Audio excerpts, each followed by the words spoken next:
बिस्मिल्लाहिर्रहमानिर्रहीम। अस्सलाम वालेकुम। आज 5 दिसंबर बरोज़ हफ्ता हम बात करेंगे पीडीएम के हवाले से। पीडीएम के सरबराह ने यह कहा था कि अगर कोई डंडा इस्तेमाल करेगा तो आपने भी आगे से डंडा इस्तेमाल करना है, उसकी इजाज़त है। लेकिन पीडीएम वाले इतने एडवांस निकले कि वो डंडे की बजाय असले इस्तेमाल करने लग गए और ये बड़ी ख़तरनाक सिचुएशन है। मैं समझता हूँ अगर सियासी कारकुनान ऐसे हटकंदों पर उतर आएँ और ऐसी हरकतें करने लग जाएँ तो ये चीज़ें काबिल बर्दाश्त नहीं होनी चाहिए। दूसरी तरफ मरियम नवाज़ ने इजलास बुलाया था जो पाकिस्तान मुस्लिम लीग नून की ख़वातीन का, और उसमें जो मेंबर असम्बली हैं, पंजाब असम्बली हूँ या नेशनल असम्बली हूँ या सेनेटर्स हैं, तो उनके ऊपर जैसे उस महारानी ने उनके ऊपर गुस्सा किया और उनको यहाँ तक कहा जा रहा है कि गालम गलूच तक हुई और उसने उनको वो सुनाई जैसे वो उनकी कोई ग़ुलाम थी। और मैं समझता हूँ अगर उन लोगों में कोई थोड़ी सी भी जो अक्ल हो और थोड़ा सा भी कोई शर्म व हया हो तो ऐसी जमातों से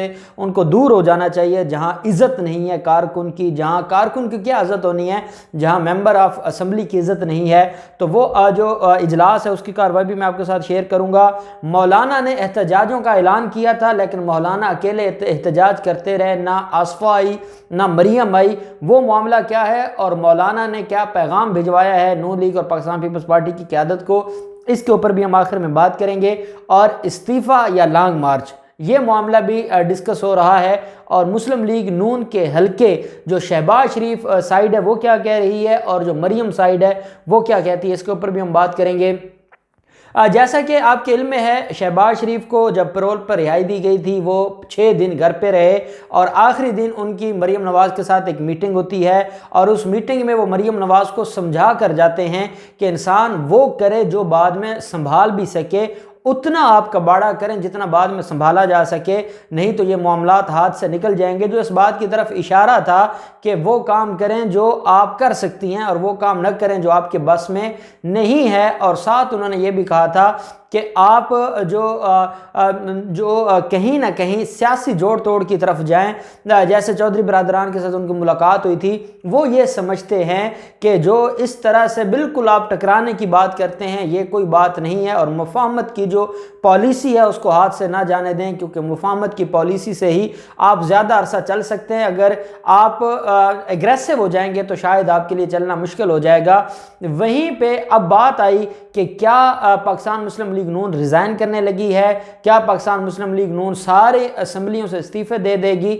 तो अब इनका जो डिस्कस हुआ है और आज राना सनाउल्लाह ने जो बात की है उनका ये कहना है कि 13 दिसंबर को जो जलसा है लाहौर का उसमें सिर्फ पंजाब असम्बली की हद तक हमारे जो इस्तीफ़े हैं वो तैयार हैं और उसके बाद अगर पीडीएम की जो क़यादत है वो ये समझती है कि हमें जो रिज़ाइन कर देना चाहिए सारी असम्बलियों से तो हम तैयार हैं। अगर वो लॉन्ग मार्च की तरफ जाना चाहते हैं उसके ऊपर भी हम तैयार हैं। अब पीडीएम की क़यादत क्या है, कौन है, वो है मौलाना फजलुर रहमान। अब मौलाना फजलुर रहमान के पल्ले उनकी अपनी सीट नहीं है, उनके लिए 5 साल गुजारना बड़ा मुश्किल है और उनसे बढ़कर कौन नहीं चाहता कि इनको घर भेजा जाए और ये असम्बलियाँ ख़त्म हो जाएं, नया इलेक्शन हो और शायद कोई उम्मीद लग जाए। तो मौलाना चाहते हैं कि सारी असम्बलियों से रिज़ाइन कर दिया जाए और मरियम नवाज़ भी यही चाहती हैं कि रिज़ाइन कर दिया जाए। लेकिन पाकिस्तान पीपल्स पार्टी चाहती है कि हम इनडोर जो चेंजिंग है उसके ऊपर ज़ोर दें,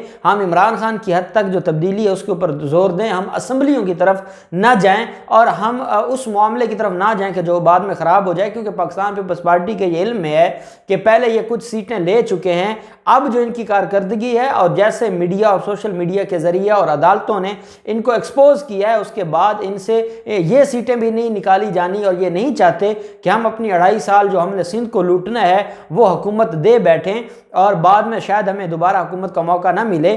क्योंकि पाकिस्तान मुस्लिम लीग नून के पल्ले तो बच्चा कुछ नहीं है, ना उनके पास पंजाब है ना वफाक है, कोई सूबा उनके पास है नहीं और पहले भी अपोजिशन में है, दोबारा इलेक्शन होंगे दोबारा भी वो अपोजिशन में होंगी तो वो तो उनको तो कोई फ़र्क नहीं पड़ता और ना मौलाना को कोई फ़र्क पड़ता है, लेकिन पाकिस्तान पीपल्स पार्टी को फ़र्क पड़ता है और यही वजह है कि इनके रास्ते जुदा हो रहे हैं और पाकिस्तान पीपल्स पार्टी अपने मामलात को देख रही है। और मौलाना ने ऐलान किया था कि हर जुम्मा और इतवार को हम एहतजाज करेंगे और वो जो एहतजाज होगा वो इस हुकूमत के ख़िलाफ़ होगा और हम ये एहतजाज जारी रखेंगे। जुम्मा के दिन जो एहतजाज हुआ है लाहौर में, सिर्फ मुल्तान रोड पर एहतजाज हुआ है और सिवाय JUIF के अलावा कोई भी किसी पार्टी का वहाँ ना कोई कारकुन था ना कोई झंडा था। और हालांकि जब मौलाना ने ये ऐलान किया था तो वो बतौर PDM लीडर और PDM की क़यादत के तौर पर और PDM के सदर के तौर पर यह अनाउंस किया था। और लेकिन पूरे पाकिस्तान में जहाँ भी इक्का दुक्का एहतजाज हुए हैं वहाँ सिर्फ JUIF के कारकुनान थे, मदरसों के बच्चे थे, इसके अलावा कोई जमात नहीं आई। हालांकि ये वैसे नाम लेने को तो 11 जमातें थी लेकिन एहतजाज पे कोई ना आया, ना नून लीग ने अपने लोग भेजे, ना पाकिस्तान पीपल्स पार्टी ने अपने लोग भेजे। और मौलाना इस बात पर खफा हैं और मौलाना इस बात पर भी खफा हैं कि नवाज शरीफ और आसफ जरदारी का डायरेक्ट मुसलसल रब्ता है, लेकिन मौलाना को बीच में नहीं डाला जा रहा और मौलाना को ना उनसे मुशावरत की जा रही है, ना उनसे कोई बात पूछी जा रही है। और मैं समझता हूँ ये इनकी सबसे बड़ी नाकामी है। और अब अगर तो इनका एहतजाज कल इतवार है, मुझे नहीं लगता कि इनका एहतजाज होगा और जो पाकिस्तान पीपल्स पार्टी अपने कारकुनान भेजेगी या मरीम नवाज अपने कारकुनान भेजेगी। मरीम नवाज तो पहले आसफा जरदारी से इतनी खौफजदा है और जब आसफा जरदारी की एंट्री होती है ये अपने आप को बेनज़ीर भुट्टो के तौर पर पेश कर रही थी कौम के सामने। और जब आसफा आ गई और उसके, क्योंकि वो नेचुरल है, वो बेटी है, उसकी कुछ चीज़ें ऐसी हैं जो मरीम नवाज में नहीं हैं, जो बेनज़ीर भुट्टो की खसीयतें थी वो उसमें हैं जो मरीम में नहीं है। और मरीम इस बात पर भी खौफजदा है और मरीम ने कैटेगोरिकली इनको मना कर दिया है कि लाहौर के जलसे में ना लाया जाए। और मरीम नवाज ये भी कहती हैं कि इन्होंने आसफा जरदारी को इंट्रोड्यूस करवाना था सियासत में, उसकी सियासत शुरू करवानी थी और इन लोगों ने हमें इस्तेमाल किया, पाकिस्तान पीपल्स पार्टी ने हमें इस्तेमाल करके हमारे कंधों पर इन्होंने बंदूकें रख के चलाई हैं और इन्होंने अपना काम किया है, अपना फ़ायदा उठाया है। और इस बात पर भी मरीम नवाज ने एहतजाज किया है। अब देखिए ये 11 जमातें, बेसिकली ये 11 दुकानें हैं, हर दुकान का अपना अपना सौदा है और वो सिर्फ अपना सौदा बेचने को के चक्कर में है। उनको ये कंसर्न नहीं है कि ये सौदा जो हमारी दुकान से कोई ले ना ले लेकिन इस दुकान से ले, उनका सौदा बिक जाए, ऐसी कोई बात है नहीं। फिर इनके सौदे इतने डिफरेंट हैं कि वो कोई मिक्सचर भी नहीं बन सकता कि वो इकट्ठे कर दिया जाए और वो इकट्ठा बेच दिया जाए और फिर उसके बाद सबको थोड़ा थोड़ा जो हिस्सा है वो दे दिया जाए, ऐसा भी कुछ नहीं होने वाला। तो यही वजह है कि अब इनमें फूट पड़ चुकी है और 8 दिसंबर को इजलास बुलाया गया है और 8 दिसंबर के इजलास में ये सारी जो कार्रवाई है वो होने वाली है। अब मरीम नवाज की जो शेर जवान फोर्स है, जो मरीम नवाज ने जिसका हल्फनामा आपने पढ़ा था और जिसमें यह कहा गया था कि क़यादत आपको जो कहेगी वो आप करेंगे, वो शेर जवान फोर्स अब लाहौर के जलसे के लिए स्पेशली तैयार की गई है। और वो शेर जवान फोर्स पहली दफ़ा जो है वो इन एक्शन होगी, वो पहली दफ़ा जो है वो आपको पब्लिक में नज़र आएगी। जो मौलाना फजलुर रहमान की फ़ोर्स थी ये उससे ज़्यादा ख़तरनाक एक फ़ोर्स बनाई गई है और इनका कोई और मकसद नहीं है, सिर्फ एक ही मकसद है दंगा फसाद करना, हंगामा करना, ज़्यादा से ज़्यादा मीडिया की कवरेज लेना और ज़्यादा से ज़्यादा इंतज़ामिया को जलील करना। शेर जवान फोर्स को रात को मीटिंग थी, मरीम नवाज ने उनको जो उनके काम थे, जो उनके ज़िम्मे जो असाइनमेंट्स थी वो दे दी हैं।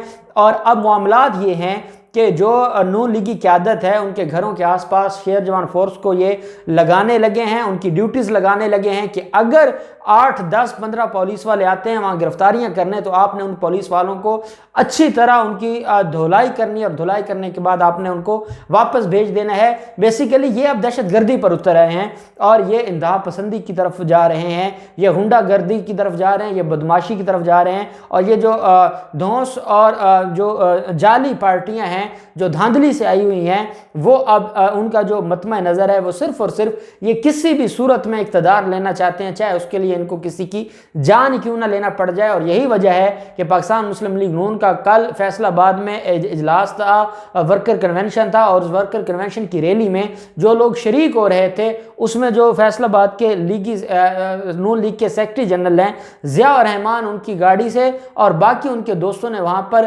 फायरिंग की है और ये सरेआम इन्होंने फायरिंग की है।